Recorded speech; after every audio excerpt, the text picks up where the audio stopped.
तो गाइस आपका स्वागत है हमारे चैनल इजी ट्रिक्स में। और आज हम स्टार्ट करेंगे जूरिस्प्रूडेंस का सेकंड लेक्चर। हमने जूरिस्प्रूडेंस स्टार्ट किया था सोर्सेज ऑफ लॉ से, जिसमें हमने जाना था कि हमारे 5 सोर्सेज ऑफ लॉ होते हैं, यानी कि 5 स्कूल्स ऑफ लॉ होते हैं। The first is natural school, second is positivistic school, third is historical and fourth is sociological and fifth is realistic.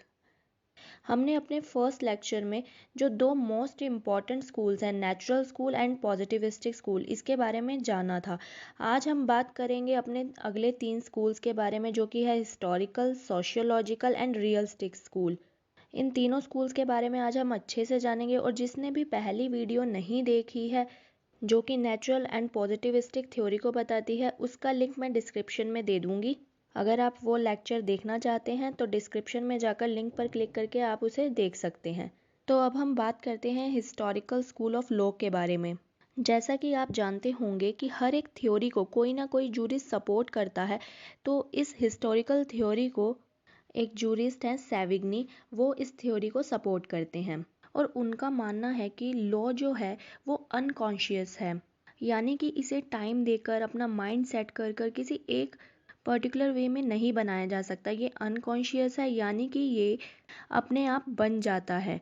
इसे बस फाइंड करना होता है, बनाना नहीं होता है।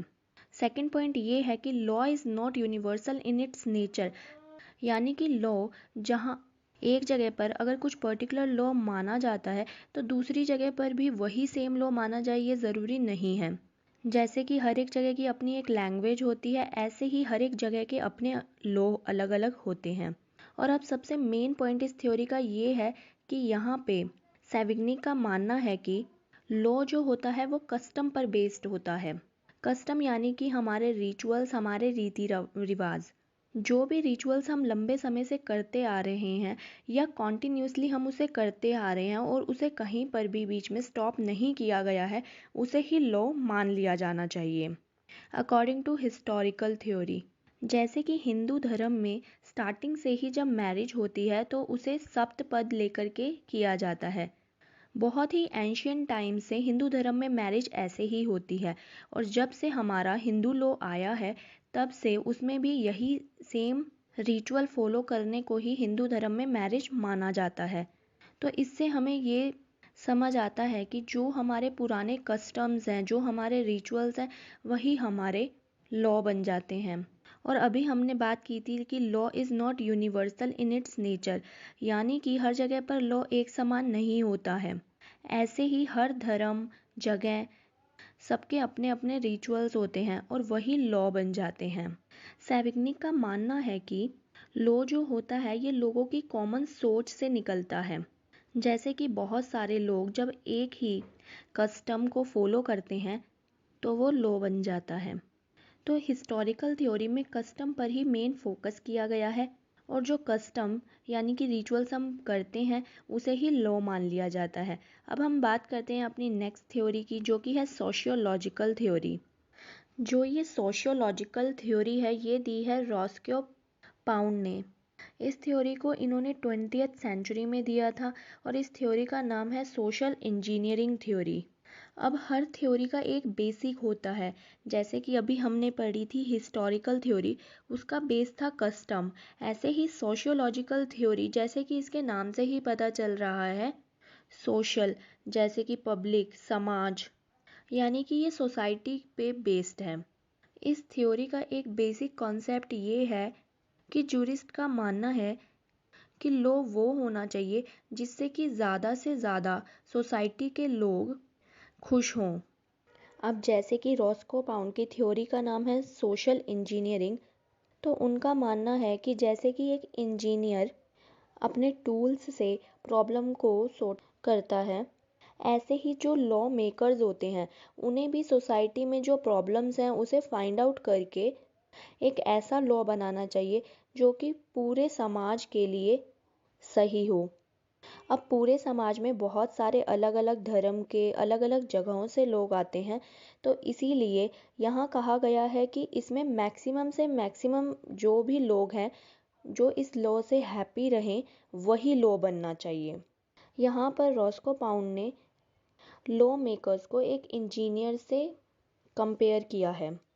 रोस्को पाउंड की एक दूसरी थ्योरी है जिसका नाम है थ्योरी ऑफ इंटरेस्ट, और उनका मानना है कि लॉ मेकर्स को लॉ बनाते टाइम सबसे पहले इंडिविजुअल इंटरेस्ट का ध्यान देना चाहिए, यानी कि जो लॉ हो वो ईच इंडिविजुअल के लिए बेनिफिटेड हो। सेकेंडली, साथ में उसे पब्लिक इंटरेस्ट का भी ध्यान रखना चाहिए। लॉ वही होना चाहिए जो इंडिविजुअल के साथ साथ पब्लिक इंटरेस्ट के लिए भी हो। And third is social interest. Social interest से उनका मतलब है social interest in general security, general morals and security of social institution. जैसे कि इंडिविजुअल और पब्लिक का ध्यान रख करके लॉ बनाया जा रहा है, ऐसे ही सोशल इंस्टीट्यूशन को भी ध्यान में रखना चाहिए लॉ बनाते टाइम। तो ये है रोस्को पाउंड की second theory, theory of interest. Next अब हम बात करते हैं रियलिस्ट थ्योरी के बारे में। जैसे कि हिस्टोरिकल थ्योरी बेस्ड है कस्टम पर, सोशियोलॉजिकल थ्योरी बेस्ड है सोसाइटी पर, ऐसे ही रियलिस्ट थ्योरी बेस्ड है रियल सिस्टम पर, जैसे कि हमारे सिस्टम में केसेस को डिसाइड किया जाता है, ये थ्योरी उसी पर बेस्ड है। इस थ्योरी को जो जूरिस्ट सपोर्ट करते हैं वो हैं जॉन ग्रे। जैसे कि हम जानते हैं कि लॉ को पार्लियामेंट में बनाया जाता है, बट कभी सिचुएशंस को लेके कुछ ऐसे केसेस भी आ जाते हैं जो पहले से हमें किसी भी लॉ में डिफाइन नहीं होते, तो उस केस में जजेस अपनी डिस्क्रिशनरी पावर को यूज़ करते हुए उस केस का डिसीजन सुनाते हैं। तो ऐसे ही जॉन ग्रे का मानना है कि लॉ बनाते टाइम वो जजेस पर फोकस करते हैं।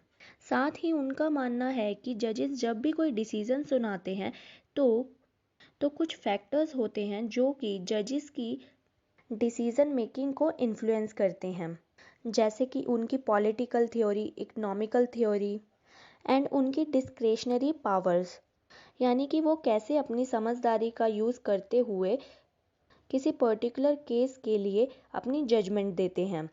नेक्स्ट थ्योरी है होम्स की, और इस थ्योरी का नाम है प्रेडिक्शन थ्योरी ऑफ लॉ।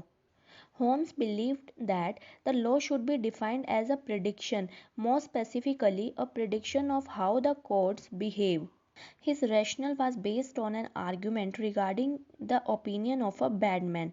उनका मानना है कि होम्स लेजिस्लेचर से ज़्यादा जूरिस्ट को महत्व देते हैं। होम्स कहते हैं कि जो व्यक्ति कुछ गलत काम करता है वो लेजिस्लेचर को बिल्कुल नहीं मानता है, बल्कि वो गलत काम करने के बाद जब कोर्ट में प्रेजेंट होता है तो जजेस क्या डिसीजन सुनाने वाले हैं, कितनी पनिशमेंट देने वाले हैं, कितना डैमेज उसे पे करना होगा, ये सभी बातें एक गलत काम करने वाला व्यक्ति सोचता है, और इसे ही वो लॉ कहते हैं। जैसे कि हम रियलिस्टिक थ्योरी पढ़ रहे हैं, और एक आम व्यक्ति लॉ के बारे में क्या लिखा गया है वो नहीं सोचता है, बल्कि जजेस क्या पनिशमेंट देंगे या कितना फ़ाइन हमें भरना पड़ेगा, एक कॉमन मैन बस इसी बारे में ही सोचता है। और ये है होम्स की प्रेडिक्शन थ्योरी ऑफ लॉ, जो कि रियलिस्ट थ्योरी को बताती है।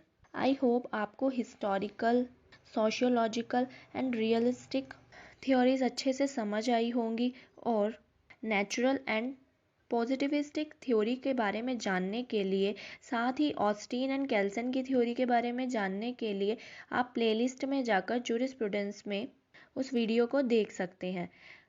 और जूरिस्प्रूडेंस पर आगे आने वाले लेक्चर्स को देखने के लिए हमारे चैनल को सब्सक्राइब करें, and please like and share the video, and thank you for watching.